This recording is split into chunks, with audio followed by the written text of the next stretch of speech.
I think we can all agree that one of the hardest skills to improve in Valorant is game sense, and for good reason. Since game sense is a hard topic to explain and also to practice realistically, most players often struggle with building up solid decision making in game.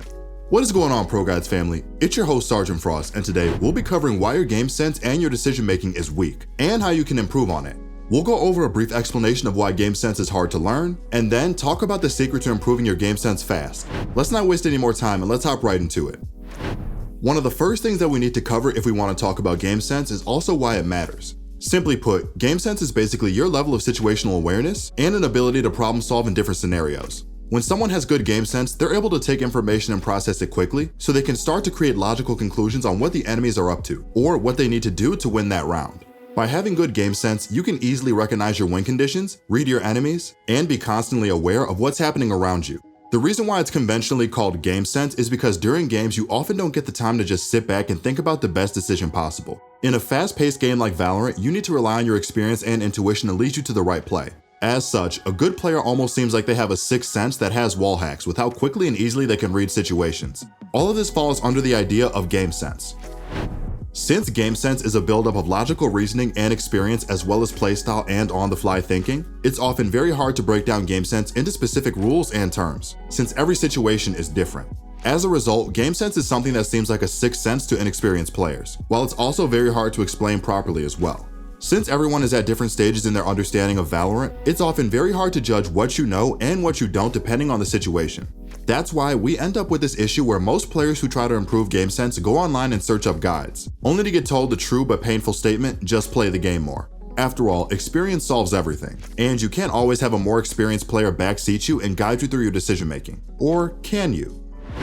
If you visit our website ProGuides.com, our Radiant and Immortal coaches can definitely take a look at your gameplay and give you individualized advice on how to improve your decision making as well as help you master the fundamentals. You don't know what you don't know. So one of the tried and true methods of building a solid decision-making framework is to have a more experienced player mentor you in your quest for improvement. So if you want to really build game sense as fast as possible, make sure to come check us out after the video. Anyways, the reason why game sense is such a hard skill to build up is because game sense is some massive buildup of different aspects that rely on too many factors that vary from game to game. So there's really no game sense routine that can definitely improve your game sense like how an aim routine can for your aim. Everything depends heavily on your experience as a player to build up some of your game sense over a long period of time. So does that mean you're screwed? Well, partially, but if we truly believed that we were screwed, we wouldn't be making this video. So don't worry guys, we have a solution. But before we talk about that, we have our question of the day.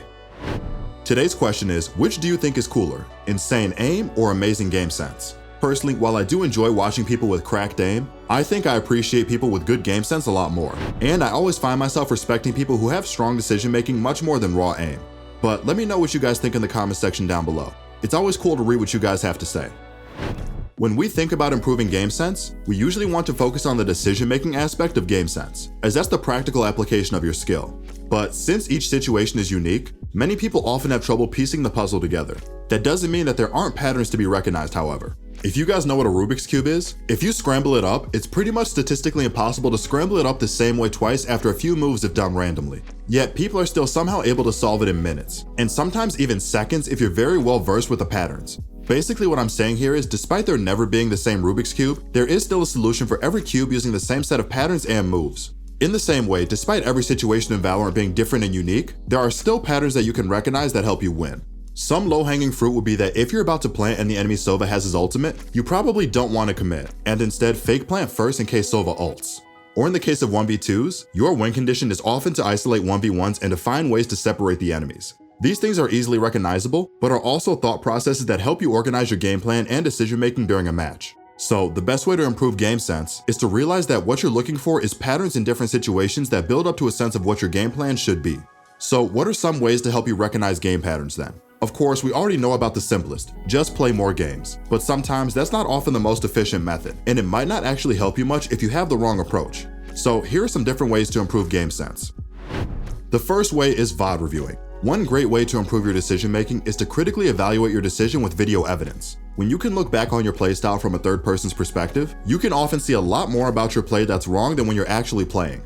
Luckily for us, we have a wonderful replay system that allows us to watch our games back and take notes, right? If you haven't sensed the sarcasm in my voice yet, then your game sense IRL might need a little work. Currently, the only way to really do that is if you stream your games or if you record your games separately. However, both of them can cause you to have lower FPS if you're not running a supercomputer, so it's likely that you'll have to sacrifice your gameplay to record. As such, it's not a great tool if you want to see yourself at your best, but it's always a tool that you can use. But we'll talk about different alternatives that could set you up for more success. The second option is watching a pro stream. This one is a close alternative to watching your own gameplay, which is to watch a professional player do what they do best. When you watch better players, you'll naturally start to glean small tidbits of their playstyle and get intuitive sense for why they do things that they do. Plus, the pros sometimes answer questions in stream or talk about their decisions in a round, so that's a quick and easy way to gain some experience occasionally. Also, if you don't understand why they do a certain move or why they didn't talk about it, it's a great idea to think back and try to figure out why they chose a certain decision over another, and mentally wrestle out the reasons. Your third option is to get a second opinion. Whether it's through our coaches on ProGuides.com or just a friend who is willing to help you, you could also greatly improve by opening up to different ideas and discussions based on how a round turned out, or how you should have played a situation. This one is relatively straightforward, so we won't really talk too much in depth about it. However, we really do recommend you get a real coach though, as an expert's opinion is much more likely to gain you insights and knowledge about Valorant. Your fourth option is to become a philosopher. You could also become a philosopher, or basically, someone who thinks about life and decisions while staring blankly at the ceiling. All jokes aside, just thinking in terms of hypotheticals is a great way to build up a baseline of game sense because it lets you take situations you've experienced and go in great detail on what you think the answer is. Not only that, you don't have the time constraints that typically appear in a match, so you can give yourself as much time as you'd like to think about the situations theoretically. However, this also poses an issue as well, which is in line with the idea that you don't know what you don't know. So let's just say, for example, you only know 5 words in the dictionary. Then if you want to create a sentence, you only will be able to use those 5 words to create a sentence. And all sentences you create will only have those 5 words. But since we know that there are likely more than 100,000 words in the English dictionary, someone who knows a lot more words can easily tell that you're limiting yourself with your vocabulary. In that same way, if you don't have a very strong understanding of game sense, then every solution you come up with might be a solution based on weak logic and understanding of the game. And that could mean your solutions will be inherently flawed and possibly outright incorrect. So being a philosopher is more for those who have built at least a baseline of decent game sense.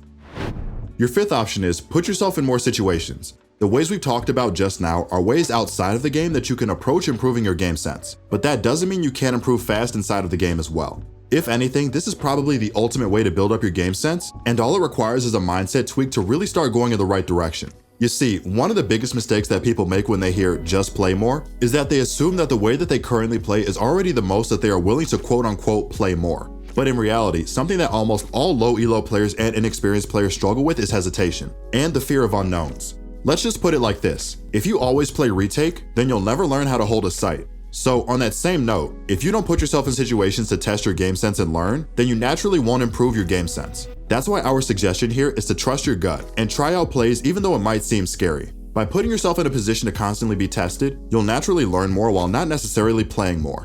Even though you spend the same amount of time playing Valorant, the amount of experience you gain is greatly increased, and that means you'll be improving at a much faster rate as well. But of course, this mindset is usually hard to build up fully, and takes time to go into effect. However, once you realize that you need to put yourself in a position to learn before you can actually learn, you'll already be taking steps in the right direction. And finally, we have a suggestion that could help you narrow down your focus and improve your game sense by virtue of targeting your efforts towards a specific goal. You don't need to be able to play duelists, controllers, initiators, and sentinels at a high level to be good, and you definitely don't need to know how to play every position on every map. Even pro players can't do that, so why would you ever try to do the same? What we're trying to say is, try to specialize in a certain agent role, and also a certain set of positions on each map. For example, if you're a duelist main, you could play Garage on Haven as your main defender position, and only change if your team needs you elsewhere. That way you won't be spreading yourself thin by trying to learn too many things at the same time, and you'll naturally begin to improve your game sense because you'll have more energy to focus on playing your positions well, rather than learning how to play the positions in the first place. This also applies to defaulting, but that's safer when you join a team. Most ranked lobbies don't default much anyways. Anyways, that's our take on why game sense is such a hard concept to grasp, and how you can find ways to improve it. Let us know what you guys think. We'd love to hear your feedback. If you enjoyed this video, make sure to drop us a like. It really does help us out. And also subscribe if you want to keep up to date with our daily uploads. This has been your host, Sergeant Frost, and I'll see you all again in the next video.